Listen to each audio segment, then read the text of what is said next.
Our star, the sun, gives us life. It bathes our world in light. It bathes our world in warmth. It drives our weather. It feeds our plants. But the sun has a violent side. It is a churning ball of hot, electrified gas. Sometimes its immense magnetic fields twist and snap. When this happens, the sun can unleash a colossal burst of energy and matter. We call this a solar storm. These storms send a flood of charged particles hurtling through the solar system. These particles are tiny bullets traveling at incredible speeds. They are a form of radiation. This radiation poses a grave danger to anything outside the protective blanket of Earth's atmosphere. Spacecraft electronics are delicate. A sudden surge of charged particles can act like a powerful electric shock. It can fry sensitive circuits. It can cause computer systems to crash. This can lead to a loss of communication. We do not have to imagine the power of a major solar storm. History gives us a stark warning. On September 1, 1859, the English astronomer Richard Carrington was observing sunspots. He witnessed a brilliant flash of white light erupt from a group of them. 17 hours later, the charged particles slammed into Earth. This became known as the Carrington Event, the most powerful geomagnetic storm in modern history. The world in 1859 wasn't full of microchips and satellites. It was connected by a new technology, the telegraph. When the storm hit, it induced powerful electrical currents in long telegraph wires. The currents overwhelmed systems. Telegraph machines sparked and threw off arcs of electricity. Operators received electric shocks. In some cases, operators disconnected their batteries and continued sending messages powered only by the storm. The skies put on a spectacular, sometimes terrifying show. Aurora borealis, aurora australis. People in Cuba, people in Hawaii. Red lights, green lights, purple lights. People in the Rocky Mountains woke, thinking it was dawn. Let's leave Earth for a moment. Picture a small spacecraft, a tiny metal habitat, 9 months into its journey to Mars. Inside, a crew of 4 astronauts conducts their daily routines. They are farther from Earth than any human has ever been. Their lifeline is a stream of data connecting them to mission control. Suddenly, an alarm blares. A warning flashes across their screens. Major solar particle event detected. The sun, their distant source of life, has just become their most immediate threat. The crew knows the protocol. They must move to the most shielded part of the spacecraft. This is often a small, cramped area, sometimes a storage closet or a water tank compartment. They will have to wait there, huddled together, as the storm rages outside. They watch their instruments as the radiation counters begin to climb. The numbers tick upward, showing the dose of high-energy particles penetrating the ship's hull. Every tick represents an increased risk to their long-term health. They are helpless, passengers weathering a cosmic storm. Outside the small shelter, the spacecraft itself is under assault. They slam into solar panels, degrading their ability to generate power. They strike communication antennas, potentially disrupting the vital link to Earth. The most insidious threat is to the ship's electronic brain. How do we currently protect our spacecraft and astronauts? The primary method is called passive shielding. This is a straightforward concept. You simply put a thick, dense layer of material between the crew and the radiation source. Think of it as building a bunker in space. Aluminum, polyethylene, a type of plastic, water. This approach has worked reasonably well in low Earth orbit. Astronauts on the International Space Station are still largely protected by Earth's magnetic field.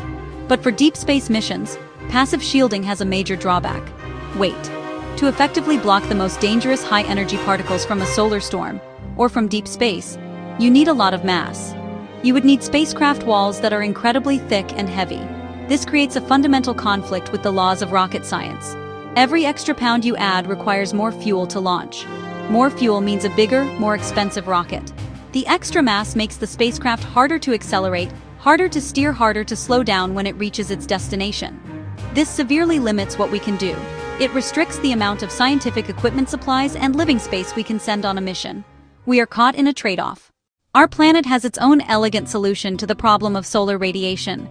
Deep within the Earth's core, the motion of molten iron generates a vast magnetic field. This field extends far out into space, creating a protective bubble called the magnetosphere. The magnetosphere is an invisible shield. When charged particles from the sun arrive, they encounter this magnetic field. Instead of traveling in a straight line, their paths are bent. The field guides them, deflecting most of them around our planet, trapping others in radiation belts high above the atmosphere. This natural phenomenon has inspired a new idea for protecting our explorers: an active magnetic shield. The concept is to generate a powerful magnetic field around a spacecraft, creating a personal, portable magnetosphere. This artificial bubble would mimic the protective effects of Earth's own field. Instead of absorbing particles with a thick wall of metal, an active shield would simply push them aside. The charged particles would be deflected, forced to flow around the spacecraft without ever touching it. The main advantage of this approach is its potential for being lightweight. The idea of a magnetic shield is beautiful in its simplicity, but building one presents enormous engineering challenges. The first and most significant hurdle is power. Generating a magnetic field strong enough to deflect high-energy particles requires a tremendous amount of electricity. A typical spacecraft has a very limited power budget, supplied by solar panels. A radioisotope thermoelectric generator, an RTG. We would need a far more powerful and compact energy source to sustain the shield on a long journey to Mars. The second major challenge lies in the magnets themselves.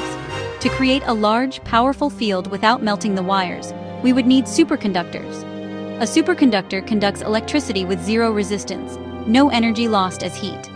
Today's best superconductors only work at extremely cold temperatures, often colder than deep space. So the shield would need a complex, reliable cryogenic cooling system. Building that system to be robust and lightweight for years-long missions is a formidable task. Then there is the problem of the field's shape and stability.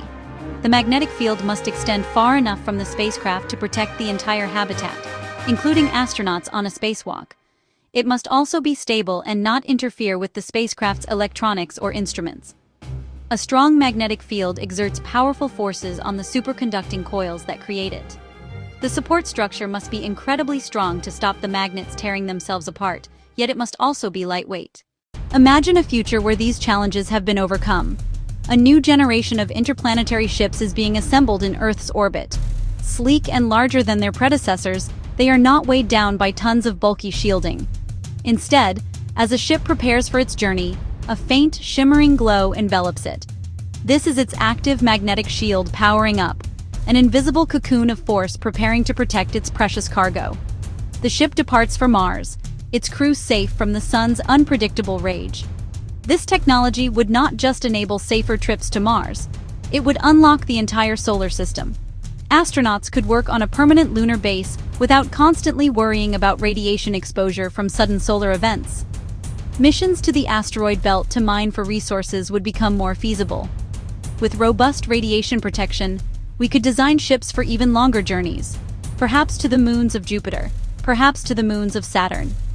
The magnetic shield is a key enabling technology for transforming humanity from a planet-bound species to a true spacefaring one. The journey to this future requires our commitment now. This is a call to action. We must invest in the fundamental research needed to make magnetic shields a reality. Okay, so let's get to work.